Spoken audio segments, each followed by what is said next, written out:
Bem-vindos ao módulo de bioética do curso de especialização em Direito Sanitário. Eu sou o professor Marcelo e o assunto em discussão é a bioética social.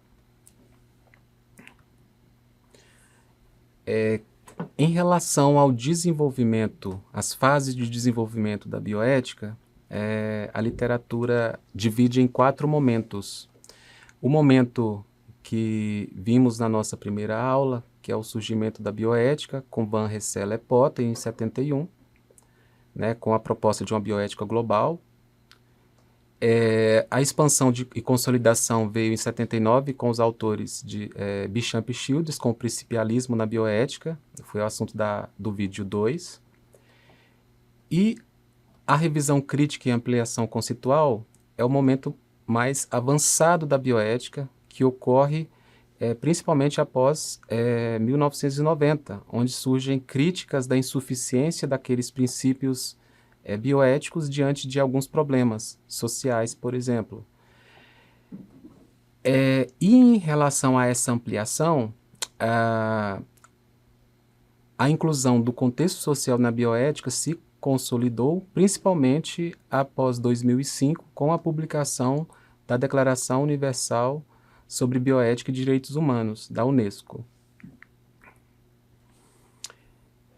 Então, a gente reconhece, né, a literatura reconhece essa relevância dos princípios para os dilemas da bioética e expansão da bioética mundial. No entanto, um aporte epistemológico é necessário para discutir, né, determinados problemas que afligem, né, os países do hemisfério sul. Os problemas bioéticos de diferentes regiões são completamente diferentes e com soluções também diferentes.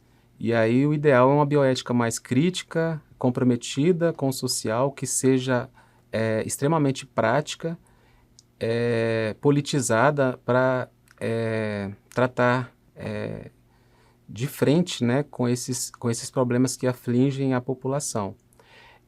Um exemplo que eu trouxe e é bem comum no cotidiano, a escassez de leitos. Nós temos 2 pacientes, usuários do serviço de saúde pública, que precisam de cuidado intensivo, e temos, do outro lado, um leito de UTI disponível. Né? Os 2 têm direito pela justiça, né, social, ele precisa desse leito, estão na mesma condição, e esse leito existe um único leito, a escassez de recursos públicos, não é? Então, a gente tem aí um dilema entre a justiça e a não maleficência, onde os profissionais devem fazer tudo, né? Tudo para acolher esse paciente e não causar nenhum dano. Mas mesmo esse paciente estando grave e não ter atendimento para ele, esses profissionais se sentem insuficientes diante dessa situação do serviço público. E aí vem, né, essa insuficiência desses princípios diante desses dilemas. Né? Então, quais os aportes teóricos que eu posso utilizar para poder ampliar essas discussões? A ampliação conceitual teve uma contribuição muito grande da bioética de intervenção trabalhada na Universidade de Brasília. Né?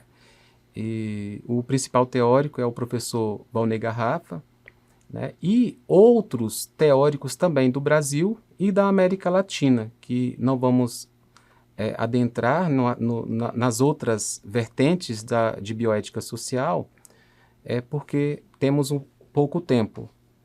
Mas podemos trazer como uma proposta de intervenção no contexto social que auxilie os 4 princípios na resolução dos problemas, categorias como a responsabilidade pública e individual. Então, trazer a responsabilidade dos indivíduos no uso racional dos serviços de saúde e, por outro lado, também a responsabilidade pública dos gestores. Temos a questão do pluralismo de valores, né, em relação aos estranhos morais, trazer os estranhos morais para discutirem assuntos e chegar em consensos que vão somar para a resolução de um conflito social, né? Porque vários valores podem ser igualmente fundamentais naquela resolução de conflitos. Temos o relativismo ético moderado, onde nenhum juízo moral é superior ou deve ser tratados como equivalentes. Então, as posições, mesmo que contrárias, devem ser ouvidas, discutidas nessa solução de conflitos. A filosofia utilitarista, consequencialista, é que trata do recurso público ampliado para o maior número de pessoas possíveis. Então, a maximização do recurso público, onde traga menos sofrimento, né, e mais atendimento para o maior número de pessoas. Esse princípio ele se choca com a equidade que é muito trabalhada em saúde pública. A equidade é onde a gente trata diferentemente os desiguais, oferecendo mais a quem precisa de mais. Ou seja, uma região que é mais vulnerável, uma região sanitária mais carente, é direcionado mais recursos públicos para enfrentar os problemas onde ali existem. E esses problemas, consequentemente, são mais acentuados que uma região mais desenvolvida, né? Então, a equidade, ela caminha para a igualdade em saúde. A equidade, ela trata os desiguais para levá-los à igualdade. Essa é a intenção.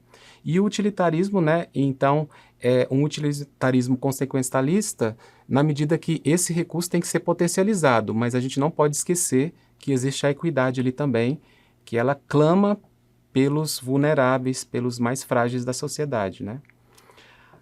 E a capacidade da percepção das subjetividades, né, da realidade, então, os fatores internos e externos que influenciam nessa política, nessa gestão pública. Aí a gente entra também na análise econômica, né, os fatores econômicos que podem estar influenciando. Então, são subjetividades que não estão postas, claras, mas que influenciam o contexto, e a gente precisa colocá-las em análise. E a consagração do contexto social na pauta da bioética, ele veio em 2005 com a publicação da Declaração Universal sobre a Bioética e Direitos Humanos. Então, ela foi consagrada com esse documento. Então, a partir de 2005, então,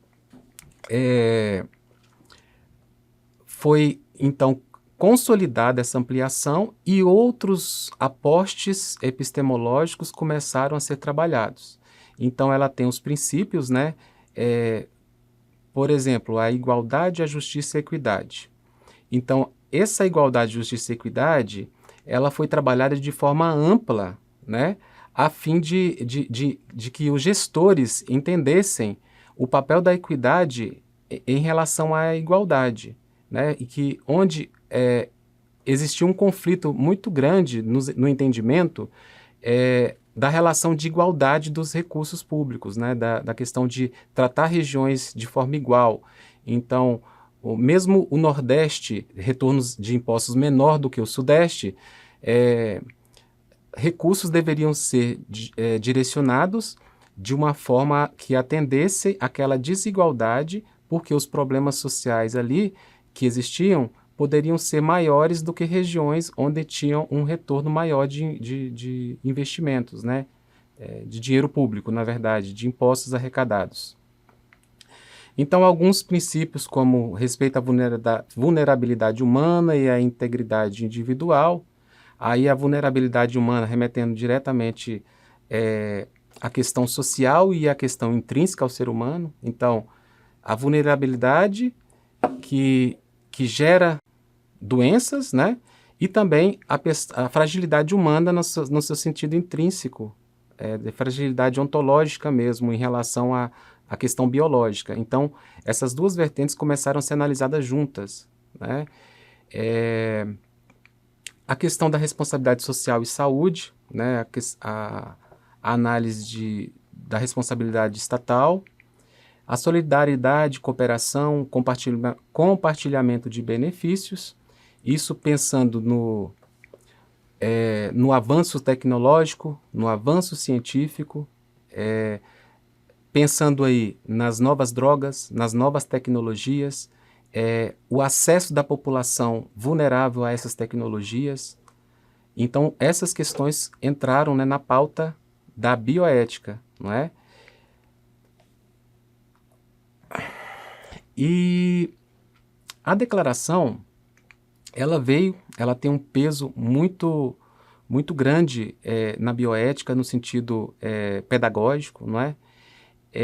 Eu trago aí uma citação da professora Aline, professora do programa de bioética da UNB, onde a declaração, ela mesmo sem caráter vinculante, né, não tem força de lei, ela tem seu papel, né, de influenciar a legislação, de realmente trazer um papel influenciador e disciplinador, né, da conduta, influenciando gestores, influenciando a legislação. E esse assunto, ele também é tratado no texto principal. Sugiro todos retomarem o texto principal para auxiliar no entendimento. E ficamos por aqui. Muito obrigado.